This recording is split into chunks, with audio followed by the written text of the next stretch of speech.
หลายคนอาจจะเคยไปดงลิงแต่ข้อยเชื่อว่าหลายคนอาจจะยังบ่เคยเข้าไปในป่าอยู่ในดงลิงแท้ๆอาจจะเคยแต่เกือลิงอยู่ทางนอกมื้อนี้ข้อยจะพาทุกคนไปเบิ่งบรรยากาศและดงอยู่ทางในหั้นว่ามันจะเป็นแนวใดได้พาทุกคนไปเบิ่งดงลิงที่มีความอุดมสมบูรณ์ของป่าในขณะนี้ตอนนี้ข้อยกำลังย่างเข้าไปข้อยจะย่างตามหลังนักท่องเที่ยวกลุ่มนี้แม่นเพิ่นมาจากสิงคโปร์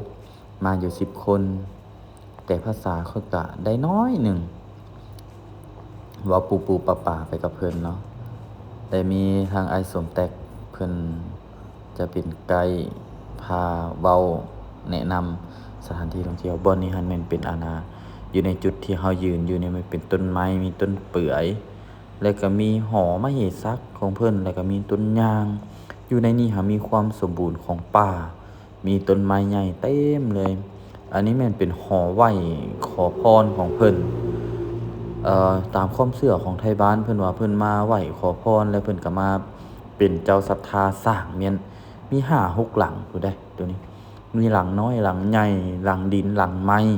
อยู่ในนี้หลายๆเขาเจ้าเชื่อว่า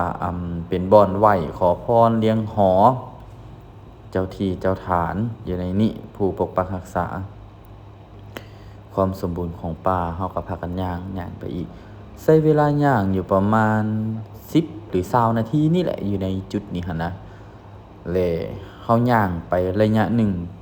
ก็มาฮอดบ่อนสุดอยู่บ่อนนี้สิเป็นบ่อนบึ้งผึ้งเบิ่งรังผึ้งเต็มอยู่ตัวนี้แม่นเรือนที่เขาเจ้าเฮ็ดแม่นให้ลิงว่ะ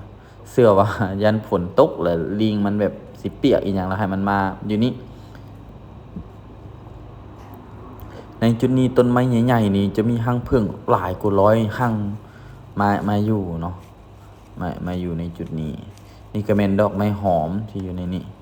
และเฮาก็เดินทางออกมื้อนี้อยู่ในดงลิงนี่ความสมบูรณ์ของป่านี่แม่นยังหลายย้อนความศักดิ์สิทธิ์ของป่าเนาะหากผู้ใดที่ยังบ่ทันเคยเข้าไปเที่ยวชมเบิ่งก็อย่าลืมเข้าไปเบิ่งเพราะว่าความสมบูรณ์ของป่ามีหลายแล้วก็งามเด้ในป่าตัวนี้